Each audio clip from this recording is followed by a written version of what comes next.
This channel does not promote any violent, harmful, or illegal activities. All content provided by this channel is meant for an educational purpose only. Ansarullah জঙ্গিদের জেরায় বিস্ফোরক তথ্য অসমের নদী চরে উদ্ধার অস্ত্র আইইডি তৈরির সামগ্রী বাংলায় এনে প্রশিক্ষণ দেওয়ার কথা ছিল এবিটি জঙ্গিদের। বাংলায় সংগঠন মজবুত হলেই অস্ত্র আনার কথা বলা হয়েছিল, প্রশিক্ষণের জন্যই কেনা হয়েছিল পুরনো অস্ত্র। আরো বিস্তারিত জানবো, আমাদের সঙ্গে রয়েছেন আমাদের প্রতিনিধি সুজয়। সুজয়, কি তথ্য উঠে আসছে? আর দেখো, ধৃত দুই এবিটি জঙ্গিকে জেরা করে বেঙ্গল এসটিএফের গোয়েন্দারা যেটা জানতে পেরেছেন যে এদের কাছে মূল টাস্ক দেওয়া হয়েছিল এই রাজ্যে বা এই মুর্শিদাবাদ জেলার সংগঠনটাকে বিস্তার করা, এবং বলা হয়েছিল যে সেখানে শিমুলিয়া মাদ্রাসার ধাঁচে অর্থাৎ জেএমএ শিমুলিয়া মাদ্রাসার ধাঁচে একটি বেআইনি মাদ্রাসা নির্মাণ করা এবং তার মাধ্যমে বিভিন্ন বেআইনি কার্যকলাপ চালানো। এবং সেই সূত্রে তদন্তকারীরা জানতে পেরেছেন যে অসমে যেখান থেকে নদীর চর থেকে প্রচুর আগ্নেয়াস্ত্র এবং আইডি তৈরির সরঞ্জাম পাওয়া গিয়েছে, সেই আগ্নেয়াস্ত্র এবং আইডি তৈরির সরঞ্জাম মুর্শিদাবাদ জেলায় নিয়ে আসার কথা বলেছিল এই সংগঠনের মাথা যে নূর ইসলাম। তার বক্তব্য ছিল যে যখন এ রাজ্যে সংগঠন মজবুত হবে তখন সেই অস্ত্র এবং আইডি তৈরির সরঞ্জাম নিয়ে আসা হবে এবং মুর্শিদাবাদ জেলাকে কেন্দ্র করে বিভিন্ন জায়গায় গোপন ডেরা এই অস্ত্র তৈরির প্রশিক্ষণ দেওয়া হবে, আইডি তৈরির প্রশিক্ষণ দেওয়া হবে। এবং সেই কারণেই তারা নতুন নয়, পুরনো অস্ত্র এবং পুরনো আইডি তৈরির সরঞ্জাম কিনেছিল, যাতে নতুন অস্ত্র কেনার জন্য যে বাড়তি টাকা সেই টাকা খরচ না হয়। বলা হয়েছিল যে মুর্শিদাবাদ এবং অসম সীমান্ত থেকে বাংলাদেশে অস্ত্র পাঠাতে হবে এবং সেই অস্ত্র পাঠাতে হবে চোরা পথে।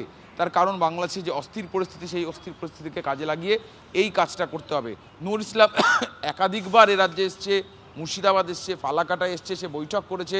বৈঠকের মাধ্যমে সে জিহাদির পুস্তক এবং জিহাদির যে লিফলেট, সেই লিফলেটগুলি বিলি করেছে, যেগুলি এই মাদ্রাসা বা বেআইনি মাদ্রাসার মাধ্যমে বিলি করা যায়, মগজ ধোলাইয়ের কাজটি করা যায়। মগজ ধোলাই করতেই বলা হয়েছিল, সংগঠন বিস্তার করতে বলা হয়েছিল। এবং গোয়েন্দারা বলছেন যে দুজনকে তারা গ্রেফতার করতে সক্ষম হয়েছেন তারাই কিন্তু আপাতত এই সংগঠনের রাজ্যের মাথা, এবং তাদের সঙ্গে নূর ইসলামের নিয়মিত যোগাযোগ ছিল। তারাও একাধিকবার। তোমাকে একটু ইন্টারাপ্ট করছি, এই মুহূর্তে আমরা পেয়ে গেছি দীপাঞ্জন বাবুকে, কর্নেল দীপ্তাংশু চৌধুরীকে, মার্জনা করবেন।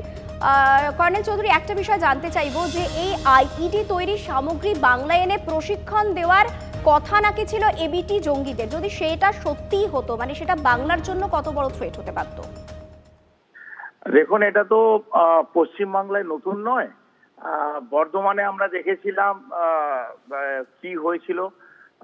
সেখান থেকে নিয়ে মুর্শিদাবাদ, নদিয়া, বিভিন্ন জায়গায় এটা ধরা পড়েছে। কিন্তু আমি নিশ্চিত বিভিন্ন জায়গায় এটা এখনো শিক্ষা দেয়া হচ্ছে, কারণ এটা 5ই আগস্ট হয়ে গেছে, তক্তা পলাট হয়ে বাংলাদেশে, তারপর থেকে এটা শুরু হলো। এই জিনিসটা এত সহজভাবে নেওয়া উচিত নয়, এটা চলছে। এবং আসামের চিফ মিনিস্টার যেটা বলেছে যে ওখানকার বিভিন্ন খারিজা মাদ্রাসা যেটা আসামে, তার জায়গায় অনেকগুলো ধরা পড়েছে এবং এই শিক্ষা ওখানে দেয়া হচ্ছে। আমার মনে হয় পশ্চিমবাংলায় এই বিশেষ করে যেসব জায়গাগুলো উঠে আসছে, মুর্শিদাবাদ অথবা নদিয়া এবং মালদা, এই 3টি ডিস্ট্রিক্টে তো নিশ্চিতভাবে, তার সঙ্গে সঙ্গে উত্তর এবং দক্ষিণ 24 পরগনায়, এই বিভিন্ন জায়গায় এটার মধ্যে আমাদের পশ্চিমবাংলার পুলিশ, বিশেষ করে আইবি, একটু সজাগ হয়ে থাকা উচিত। কারণ যেসব ঘটনা উঠে আসছে এটা আর যেগুলো ধরা পড়ছে, নিশ্চিতভাবে এটা আরো এর জাল ছড়িয়ে পড়েছে, এটা দেখা উচিত। ঘটনা হয়ে গেলে কিন্তু তখন আর শুধু আমরা আলোচনাতেই বসতে পারবো এবং বহু নিরীহ প্রাণ এর থেকে চলে যাবে। এটা থেকে আটকাবার জন্য যেসব কারবাই করা উচিত, কেন্দ্র এবং রাজ্যকে একসঙ্গে হাত মিলিয়ে এগিয়ে আসা উচিত। অনেক ধন্যবাদ কর্নেল চৌধুরী। কথা বলছিলাম অবসরপ্রাপ্ত সেনাকর্তা কর্নেল দীপ্তাংশু চৌধুরীর সঙ্গে।